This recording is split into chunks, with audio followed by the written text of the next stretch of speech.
नमस्कार, मैं रंजना कहानियों के संसार से निकाल कर लाई हूँ शिवानी जी की कहानी लाल हवेली। यदि मेरी कहानी पसंद आए तो मेरे चैनल को लाइक, शेयर और सब्सक्राइब करें। लाल हवेली। ताहिरा ने पास के बर्थ पर सोए अपने पति को देखा और एक लंबी सांस खींचकर करवट बदल ली। कंबल से ढकी रहमान अली की ऊंची तोन गाड़ी के झकोलों से रह रह कर काँप रही थी। अभी 3 घंटे थे। ताहिरा ने अपनी नाजुक कलाई में बंधी हीरे की जगमगाती घड़ी को कोसा। कमबख्त कितनी देर से घंटी बजा रही थी। रात भर एक आंख भी न लगी थी उसकी। पास के बर्थ पे उसका पति और नीचे के बर्थ में उसकी बेटी सलमा दोनों नींद में बेखबर बेहोश पड़े थे। ताहिरा घबरा कर बैठ गई। क्यों आ गई थी वह पति के कहने में? 100 बहाने बना सकती थी। जो घाव समय और विस्मृति ने पूरा कर दिया था उसी पर उसने स्वयं ही नश्तर रख दिया। अब भुगतने के सिवा और चारा ही क्या था। स्टेशन आ ही गया था। ताहिरा ने काला रेशमी बुर्का खींच लिया। दामी सूटकेस, नए बिस्तरबंद, एयरबैग, चांदी की सुराही उतरवाकर रहमान अली ने हाथ पकड़कर ताहिरा को ऐसे संभलकर अंदाज से उतारा जैसे वह कांच की गुड़िया हो। तनिक सा धक्का लगने पर टूटकर बिखर जाएगी। सलमा पहले ही कूदकर उतर चुकी थी। दूर से भागते हाँफते हाथ में काली टोपी पकड़े एक नाटे से आदमी ने लपक कर रहमान अली को गले से लगाया और गोद में लेकर हवा में उठा दिया। उन दोनों की आंखों से आंसू बह रहे थे। तो यही मामू बित्ते हैं, ताहिरा ने मन ही मन सोचा। थे भी बित्ते भर के। बिटिया को देखकर मामू ने झट गले से लगा लिया। बिल्कुल इस्मत है रहमान, वे सलमा का माथा चूम चूम कर कहे जा रहे थे। वही चेहरा मोहरा, वही नैन नक्श। इस्मत नहीं रही तो खुदा ने हमारी दूसरी इस्मत भेज दी थी। ताहिरा पत्थर की सी मूरत बनी चुप खड़ी थी। उसके दिल पर जो अंगारे दहक रहे थे उसे कौन देख सकता था। वही स्टेशन, वही कनेर का पेड़। 15 साल में इस छोटे से स्टेशन को क्या कोई नहीं बदल सका। चलो बेटी, मामू बोले। बाहर कार खड़ी है। जिला तो छोटा है पर अल्ताफ की पहली पोस्टिंग यही हुई। इंशाअल्लाह अब कोई बड़ा शहर मिलेगा। मामू के इकलौते बेटे अल्ताफ की शादी में रहमान अली पाकिस्तान से आए थे। अल्ताफ को पुलिस कप्तान बनकर भी क्या इसी शहर में आना था? ताहिरा मन ही मन कुड़ी। घर पहुँचे तो बूढ़ी नानी खुशी से पागल सी हो गई। बार बार रहमान अली को गले लगाकर चूमती थी और सलमा को देखकर ताहिरा को देखना ही भूल गई। या अल्लाह, यह क्या तेरी कुदरत, इस्मत को ही फिर भेज दिया। दोनों बहुएं भी बोल उठी। सच अम्मी जान, बिल्कुल इस्मत आपा हैं। अब आप बहू का मुंह भी देख लीजिए। ये रही अशरफी। और झट अशरफी थमाकर ननिया सास ने ताहिरा का बुर्का उतार दिया। अल्लाह, चांद का टुकड़ा है। नन्ही नजमा, देखो सोने का दिया जला धरा है। ताहिरा ने लज्जा से सिर झुका लिया। 15 साल में वो पहली बार ससुराल आई थी। बड़ी मुश्किल से वीज़ा मिला था। 3 दिन रहकर फिर पाकिस्तान चली जाएगी। पर कैसे कटेंगे ये 3 दिन? चलो बहू, ऊपर के कमरे में चलकर आराम करो, मैं चाय भिजवाती हूँ, कहकर नन्ही मामी उसे ऊपर पहुँचाएं। रहमान नीचे ही बैठकर मामू से बातों में लग गए और सलमा को तो बड़ी अम्मी ने गोद में ही खींच लिया। बार बार उसके माथे पर हाथ फेरती और हिचकियाँ बन जाती। मेरी इस्मत, मेरी बच्ची। ताहिरा ने एकांत कमरे में आकर बुर्का फेंक दिया। बंद खिड़की को खोला तो कलेजा धक हो गया। सामने लाल हवेली खड़ी थी। झटपट खिड़कियाँ बंद कर तख्त पर बैठ गई। खुदाया, तू मुझे क्यों सता रहा है? वह मुँह ढाँप कर सिसक उठी। पर क्यों दोष दे किसी को? वह तो जान गई थी कि हिंदुस्तान के जिस शहर में उसे जाना है वहाँ का एक एक कंकड़ उस पर पहाड़ सा बनकर टूटेगा। उसके नेक पति को क्या पता? भोला रहमान अली, जिसकी पवित्र आंखों में ताहिरा के प्रति प्रेम की गंगा बहती थी, जिसने उसे पालतू हिरनी सा बनाकर अपनी बेड़ियों से बांध लिया था, उस रहमान अली से क्या कहती? पाकिस्तान के बंटवारे में कितने पिसे, उसी में से एक थी ताहिरा। तब वह 16 वर्ष की एक कनक छड़ी सी सुंदरी सुधा थी। सुधा अपने मामा के साथ मेरी बहन के ब्याह में मुल्तान आई। दंगे की ज्वाला ने उसे फूंक दिया। मुस्लिम गुंडों की भीड़ जब भूखे कुत्ते किसी उसकी बोटी को नोचने आ ही रही थी, तभी फरिश्ता बनकर आ गया रहमान अली। नहीं तो वो न छोड़ते। हिंदुओं ने उनकी बहू बेटियों को क्या छोड़ दिया था? पर रहमान अली की आवाज़ की मीठी डोर ने उसे बांध लिया। सांवला दुबला पतला रहमान सहसा कठोर मेघ बनकर उस पर छा गया। सुधा बच गई, पर ताहिरा बनकर। रहमान की जवान बीबी को भी दिल्ली में ऐसे ही पीस दिया गया था। वह जान बचाकर भाग आया था, बुझा और घायल दिल लेकर। सुधा ने बहुत सोचा समझा और रहमान ने भी दलीलें की, पर परेशान हो गया। हार कर किसी ने एक दूसरे पर की बीती सुने बिना ही मजबूरियों से समझौता कर लिया। ताहिरा उदास होती तो रहमान अली आसमान से तारे तोड़ कर लाता।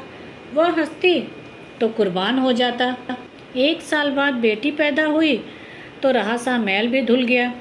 अब ताहिरा उसकी बेटी की माँ थी, उसकी किस्मत का बुलंद सितारा। पहले कराची में छोटी सी बजाजी की दुकान थी, अब वह सबसे बड़े डिपार्टमेंटल स्टोर का मालिक था। 10-10 सुंदरी एंग्लो इंडियन छोकरियाँ उसके इशारों पर नाचती, धड़ाधड़ अमेरिकी नायलॉन और डेकरॉन बेचती। दुबला पतला रहमान हवा भरे रबड़ के खिलौने साथ फूलने लगा। तोंद बढ़ गई, गर्दन ऐंठ कर शानदार अकड़ से ऊंची उठ गई, सीना तन गया। आवाज़ में खुद एक अमेरिकी डॉल आ गया।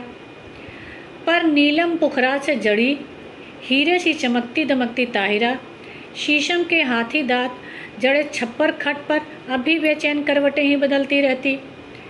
मार्च के जाड़े से दामन छुड़ाती, हल्की गर्मी की उमस लिए पाकिस्तानी दोपहरिया में पानी से निकली मछली सी तड़फड़ा उठती। मस्ती भरे होली के दिन जो अब उसकी पाकिस्तानी ज़िंदगी में कभी नहीं आएंगे। गुलाबी मलमल की वह चुनरी उसे अभी भी याद है।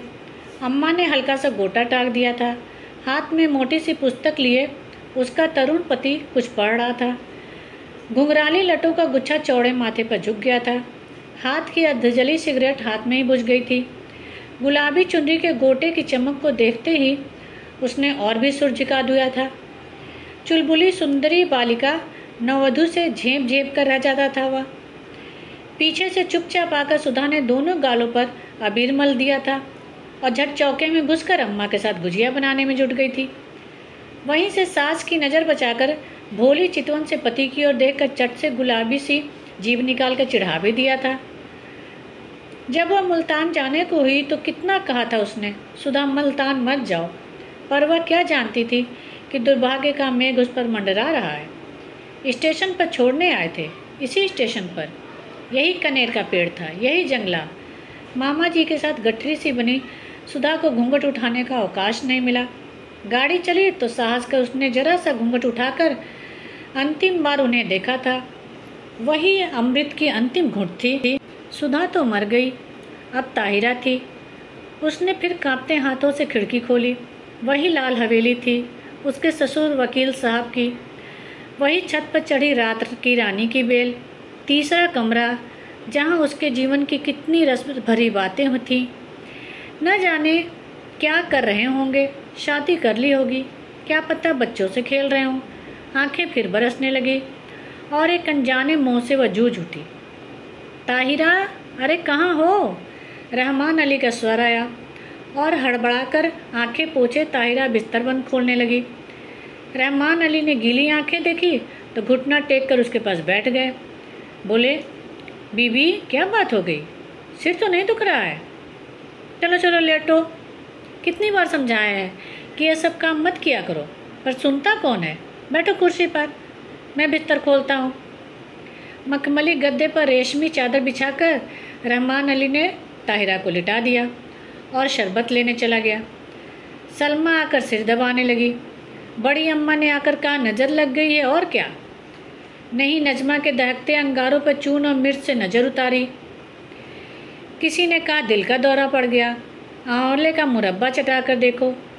लाड़ और दुलार की थपकियां देकर सब चले गए। पास में लेटा रहमान अली खर्राटें भरने लगा तो दबे पैरों से वह खिड़की के पास जाकर खड़ी हो गई। बहुत दिन से प्यासे को जैसे ठंडे पानी की झील मिल गई थी। पानी पी पी कर भी प्यास नहीं बुझ रही थी। तीसरी मंजिल पर रोशनी जल रही थी। उस घर में रात का खाना देर से ही निपटता था। फिर खाने के बाद दूध पीने की आदत थी। इतने साल गुजर गए, फिर भी उनकी एक एक आदत उसे दो के पहाड़े की तरह जुबानी याद थी। सुधा, सुधा कहाँ है तू? उसका हृदय उसे स्वयं धिक्कार उठा।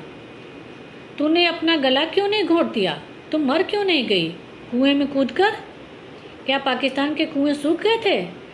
तूने धर्म छोड़ा पर संस्कार रह गए। इनकी धारा मोड़ दी पर तेरी बेड़ी नहीं कटी। हर तीज, होली, दिवाली तेरे कलेजे पर भाला भोंक कर निकल जाती है। हर ईद तुझे खुशी से क्यों नहीं भर देती?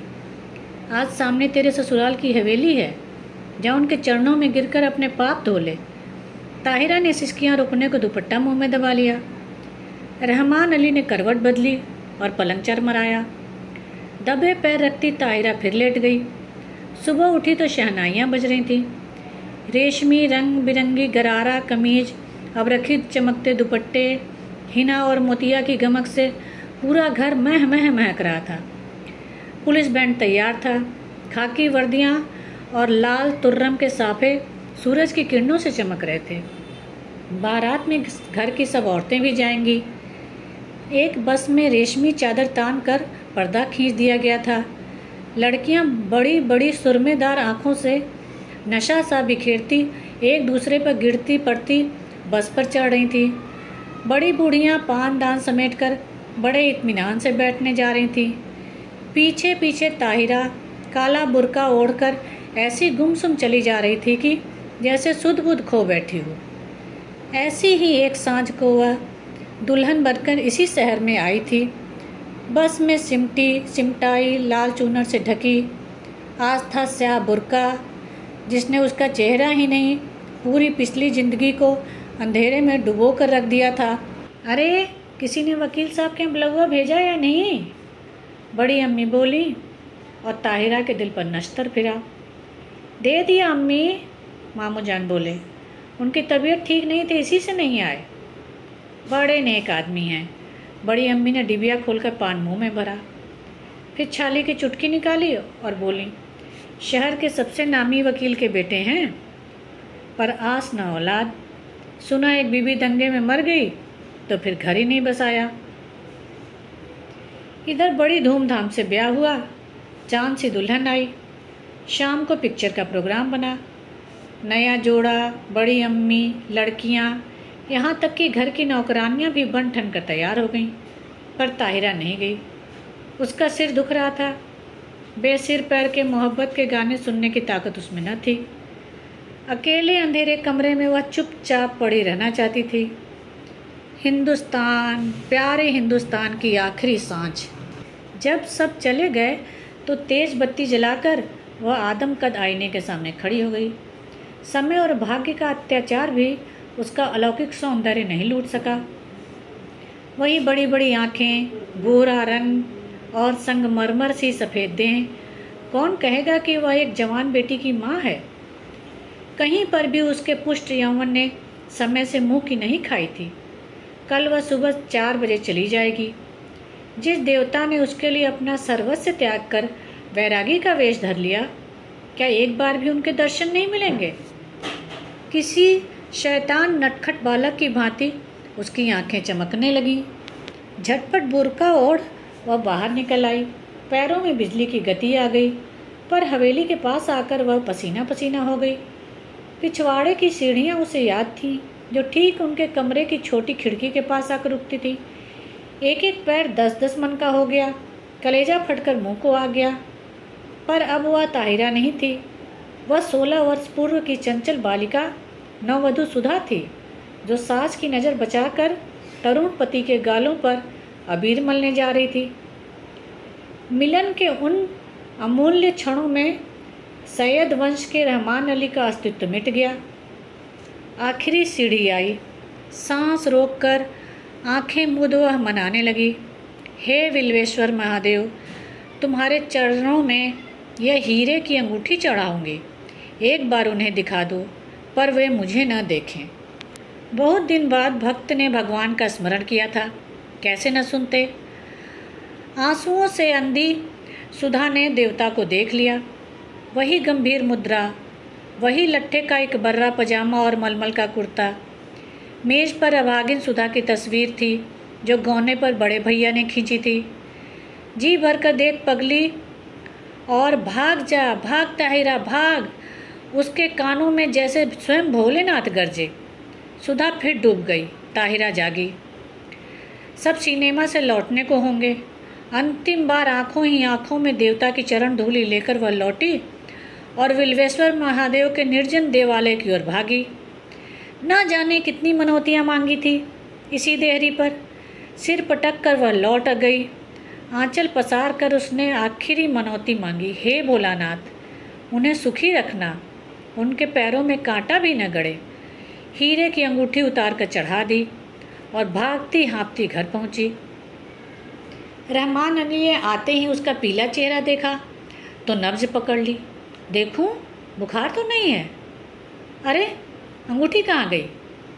वह अंगूठी रहमान ने उसे इसी साल शादी के दिन यादगार में पहनाई थी। न जाने कहाँ गिर गई। थके स्वर में ताहिरा ने कहा, कोई बात नहीं। रहमान ने झुककर ठंडी बर्फ सी लंबी उंगलियों को चूमकर कहा, ये उंगलियां आबाद रहें, इंशाअल्लाह अब के तेहरान से चौकोर हीरा मंगवा लेंगे। ताहिरा की खोई दृष्टि खिड़की के बाहर अंधेरे में डूबती लाल हवेली पर थी, जिसके तीसरे कमरे की रोशनी धप से बुझ गई। ताहिरा ने सर्द सांस खींचकर खिड़की बंद कर दी। लाल हवेली अंधेरे में गले तक डूब चुकी थी। धन्यवाद।